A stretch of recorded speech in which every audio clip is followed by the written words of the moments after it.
Hi, everybody. My name is Neil Thompson, the founder of Teach the Geek. It's an online platform for science and engineering professionals. The first offering of the platform is a public speaking course called Teach the Geek to Speak. To learn more about it, you can go to teachthegeek.com. Again, that's teachthegeek.com. Today, my guest is Michael Benjamin. He is a chemical engineer, and I didn't attend his session, but I know he had a session at this year's Professional Development Conference for the National Society of Black Engineers. He actually spoke about being debt-free at the age of 23, and that's something I definitely cannot relate to. So I'll definitely ask him a bit more about that. He's also an author. He wrote the book, as you can see there, called The Power of E.A.T. So I'm looking forward to learning more about him becoming an author and becoming a public speaker, and then also what E.A.T means. I guess we'll get more into that as we go on. So welcome to Teach the Geek Interviews, Michael. Thanks for having me. So where did your interest in chemical engineering come from? So when I was in high school, I took like all the AP classes just because I had to, take all the AP classes. And I have a Nigerian background. My parents are from Nigeria, so I had to, say no more. What you say? I had to take the class. Yeah, I get it. yeah. So I had to do that. Doctor, lawyer, engineer. Engineer, doctor, lawyer. I chose engineer, so I satisfied what I had to do. But basically, I took a liking to chemistry because I was in honors chemistry and I liked what I was doing. Then I was like, let me take AP chemistry. So when I took AP chemistry, I had an assignment where I had to interview a chemical engineer. Like there was a basket and we all had to pick out of it, and then I unfolded my paper and I got chemical engineer. So I did my research. I interviewed a chemical engineer, and it fascinated me because when I interviewed her, I went in thinking that I was asking some basic questions and she wouldn't really be able to elaborate on my questions. But when I was asking the questions, she was answering the questions in an elaborate manner, and it made me feel like she made something out of nothing. So then I was like, this is pretty powerful. It's kind of like she's turning what I thought was nothing into gold. So like alchemy or something, if you want to call it that. So then I told myself, I've always had an interest in chemistry, but I told myself, you know what, let me combine the two. I want to have a challenge. I know I wanted to be an engineer at one point just because engineer, doctor, lawyer. So I combined my liking for chemistry with engineering. We got chemical engineering. Okay, that makes a lot of sense. And yeah, I think it goes back to the whole, I guess, kid of immigrant thing. So, going to school and education being really important. And so I can definitely relate to that. Even though my parents aren't from Nigeria, they're immigrants still, and they very much pushed education. And it was just like my mother's from Grenada and my father's from Trinidad. Oh, dope. Okay, that's what's up. So both of them are from the West Indies. Yeah, it was very much education was everything, and all the classes, physics, calculus, chemistry. It's like there was no choice really in the matter. It's kind of pretty this is much. what you got to do. Bring home that A. No doubt. Yeah. So I mentioned in the intro that, and you actually have it out there, that you wrote a book called The Power of E.A.T. What motivated you to write a book? So I've always wanted to write a book, probably since I was like 9. When I was 9, I think 9 or 8, whatever age you are in like 3rd grade, I had an assignment where I had the creative opportunity to write my own version of Little Red Riding Hood. And I just really had fun with that assignment. And up until then, I didn't really like writing like that. But the fact that I wasn't marginalized and told that, I have to be in this box and write this thing, and I was able to have any creativity, I thought that was really cool. So that kind of inspired me, and had it in the back of my head. I always wanted to write my own stuff, but I didn't really revisit it until when I was just about to graduate college, when I was reading a lot of different fiction books, and I wanted to actually put out a fiction book. But then, I stumbled across this debt-free journey. I paid off my student loans, and I didn't really think about putting out a book until people kept asking me, like, how did I do it? And I got tired of people asking me. I got tired of repeating myself. So I was like, you know what? Let me write a physical product. Let me get some money off of this. And also, at the same time, providing people with value that's going to outlive me. Because to me, it's about legacy. Because this book is going to outlive me, like it's going to be here forever for different generations to read it. So that was a cool aspect that I thought about writing a book. So it was just based off of the fact that a lot of people were asking me, how did I pay off my loans? So I decided to write this book, The Power of Yet, which is a fiction and personal development book because I read self-help books as well. So I wanted to blend the two because I wanted to be the change that I wanted to see, because I wanted to see that in books, and it was the type of book that I would want to read. So I created it myself, and it's just inspired by my journey of paying off my loans, and kind of tied to the whole thing with the Teach the Geek. The character, her name is E.A.T. She's a Nigerian American. She basically struggles with public speaking, and she has to overcome that. So she's going from a fixed mindset to a growth mindset with public speaking. Interesting. You know, I'm sure a lot of people would be interested to learn, you know, how to get out of debt, especially, you know, the millennial generation. School's really expensive. You come out with, you know, sometimes hundreds of thousands of dollars of debt, and you're thinking, man, like, I can't even get my life started. I need to pay this debt off before I even think about doing anything else. And, you know, it really is important, you know, to pay that kind of debt off. But if you were to, I don't want you to give anything away from the book, but if you could offer one tip as to how people can get out of debt, what would it be? I would say get a mentor or an accountability partner. And I'll even give an extra tip. I'll say just writing down affirmations, because I talk about the fact that this isn't included in the book, but I talk about the fact when I'm giving, you know, these speeches, and even when I gave my NSBE workshop, when I do speaking engagements and stuff, and it's centered around finances, I tell people the importance of writing down information and how that can program your subconscious mind to think consciously how you're thinking subconsciously. So what I did was I wrote down on a piece of paper February 2019, 30,000 plus, because I knew that was the goal of what I want. That was the goal of when I wanted to pay off my loans.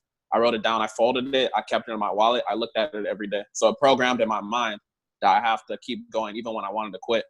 And just have a why for why you're doing it. I would give like 20 tips, but yeah, just have a why for why you want to pay off your debt. Because if you're just walking around like, okay, I want to pay off my debt, that's cool, but you're going to lose motivation. Because I had a why, I knew that I wanted to be the face for people that look like me so they can believe that they can do it. That motivated me to keep on going. So having that why is really, really powerful. You know, your tip of writing things down, I think is an excellent one. And yeah, that goes towards, you know, any kind of goal that you want to get towards. When you write it down, it kind of makes it more concrete as opposed to just floating around in your mind and, you know, in the recesses of your mind. But when you see it on, you know, putting pen to paper and writing it out and looking at it all the time, like you mentioned, you know, keeping it in a place where you could actually see it, as opposed to, you know, stuffing it in a drawer somewhere, you know, in your junk drawer.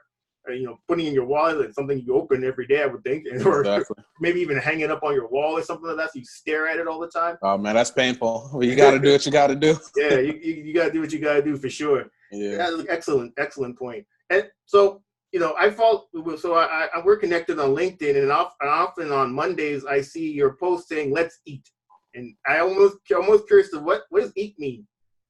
So EAT stands for execute and thrive. E.A.T, execute and thrive. And so I founded this LLC or company called Golden One Dream. I'm wearing the shirt right now.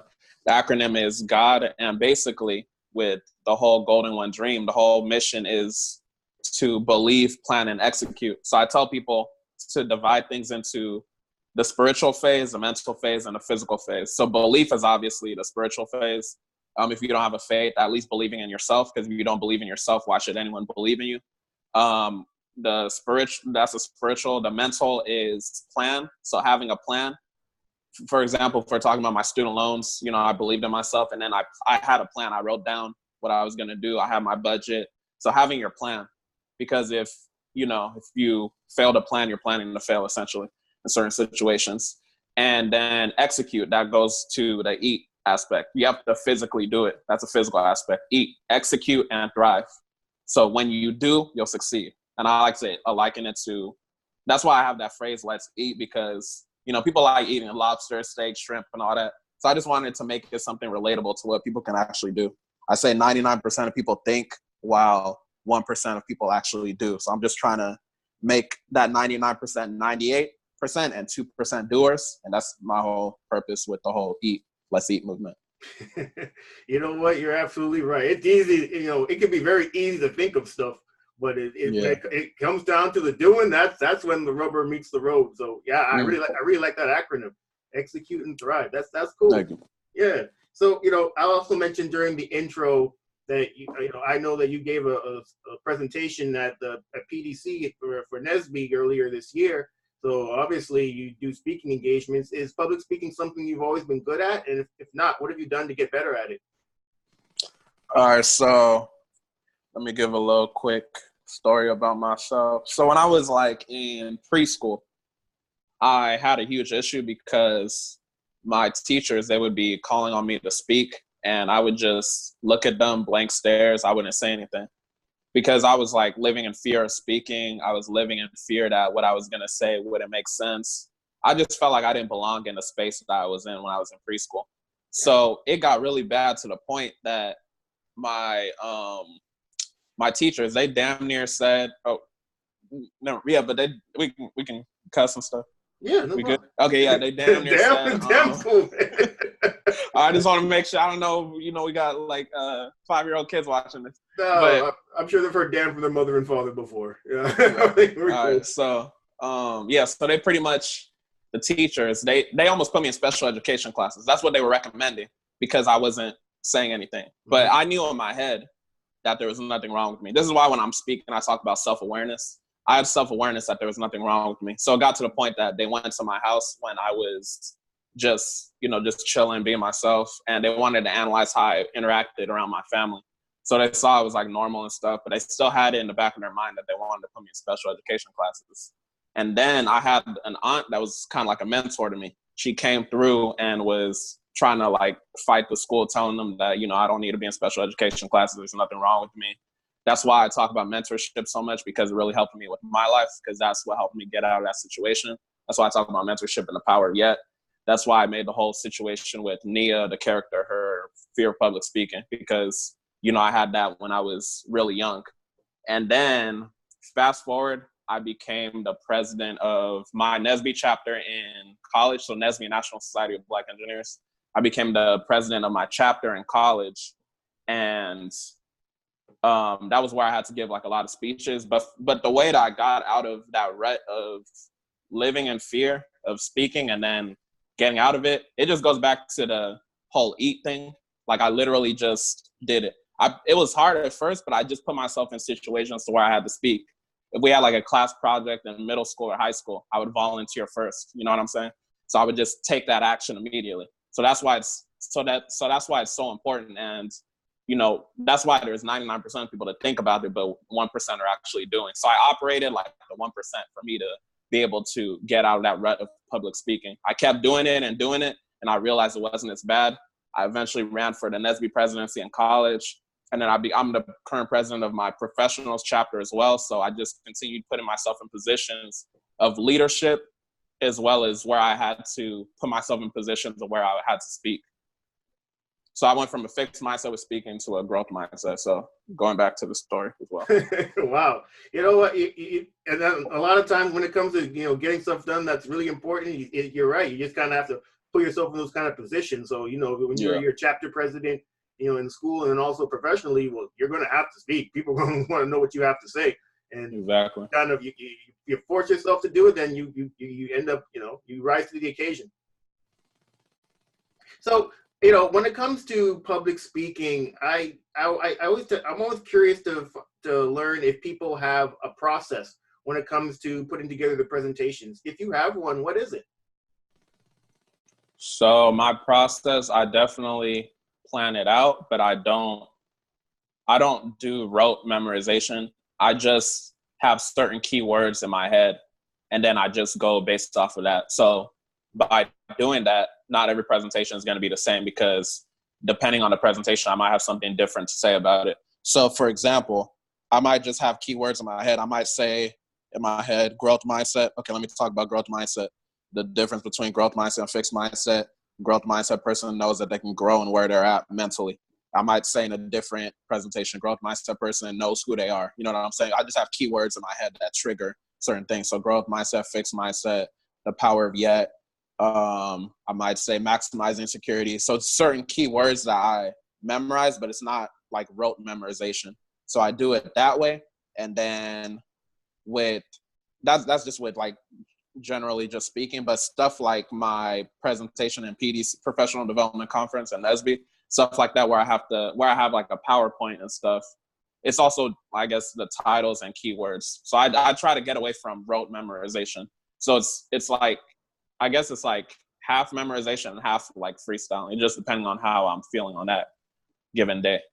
You know what? You're absolutely right when it comes to memorization. I'm a firm believer that you should not memorize every word of your speech, because if you forget a word, it just trips you up, and then You're you don't know stuck. where you don't know where the hell you at that point. Yeah. So yeah, I fully agree with you in using keywords to kind of trigger your mind as to what you're supposed to be talking about at that time. And frankly, I mean, the audience doesn't know what words you're going to use, so you could always use different words, depending on That's who you're true. talking to. They don't That's know. true. Only you know. Just don't look like you messed up. Just keep it cool. Yeah, Just man, keep it going. Yeah. They don't know the difference for sure. And so another question I always tend to ask and I'm always curious about is dealing with nerves. So before you give a presentation, do you ever get nervous? And if so, how do you deal with those nerves? I would say I used to get nervous, but now I would say I more so get excited. And I allow myself to have that feeling because it lets me know that I care about the presentation. Ha! Because if I don't, That's yeah, perfect. Oh man, that's perfect what you just said. Man, I've said that how many times? I didn't mean to interrupt you, but man, I've you said that good. so many times, man. So when Yeah. people say, I get nervous or anxious, excited, whatever word you want to use, I Mm-hmm. always say that's normal. You're supposed to. If you give a shit about what you're talking about, you're supposed to get nervous. You want the audience to take in what you're talking about. I Exactly. honestly believe, like, if you don't give a shit about what you're talking about, you don't get nervous at all because you don't care. Like, hey, That's take what I'm saying. Yeah. yeah, you're absolutely right, man. Yeah. So I allow myself to have that feeling and know that, it's okay. I used to think like, oh, I'm feeling nervous. Like this is so bad. But, I normalized it in a sense. So I guess that's how I get over it. I wouldn't say I get nervous. I get excited to do the presentation. But then when I'm in the flow of it, it's like, I'm just operating in my spirit, it's just flowing. Yeah, for sure. As I said, I mean, I'm a big believer in if you're not nervous or anxious or whatever word you want to use before you give a presentation, you really don't care if the audience Yeah. gets anything out of it. So obviously, you're speaking about whatever topics you are, being debt free at 23 or whatever other topic you talk about. You're really keen on the audience taking in what you're talking about because you don't want to waste their time ultimately. Mm-hmm. So when it comes to public speaking, are there any tips that you could offer to people who are looking to get better at it? Just do it. That's my only. Like Nike said, just do it, man. Just do it. And I would say, yeah, this is kind of like I guess a tree branch under just do it. Just put yourself in positions to where you have to do it. Have someone hold you accountable. Like if you know that you're scared of speaking, tell someone, play a game with someone. Say that every time I volunteer, I get like 10 points or something, but when I don't volunteer, I lose 20 points. Or just have like some game with someone to where you can be accountable. It just comes down to the fact that you just have to do it. I don't really get too deep into it because it's like just speak. You know what I'm saying? Yeah. You mean you're right, man. I mean, yeah, and as you said earlier, that when you put yourself in positions to do public speaking, well, now you kind of have to do it. So yeah, I fully agree. Is there anything else that you want the people listening or watching to know about what you're working on? Well, I would just say The Power of Yet. My book is out now. You can go get it on Amazon. If you want to get a signed copy, you can get it on my website at michaelobenjamin.com, michaelobenjamin.com. And yeah, that's all I got. Okay, no problem. Yeah, so Power, yeah. yeah, for the people who are watching, as you can see in the video, Michael wrote a book, The Power of Yet. It seems like a pretty interesting read, and to learn more about it, you can go to michaelobenjamin.com. Well, everyone, this marks the end of another episode of Teach the Geek interviews. My name is Neil Thompson, the founder of Teach the Geek. It's an online platform for science and engineering professionals. The first offering of the platform is a public speaking course called Teach the Geek to Speak. To learn more about it, you can go to teachthegeek.com. Again, that's teachthegeek.com. Until next time, please take care. Peace.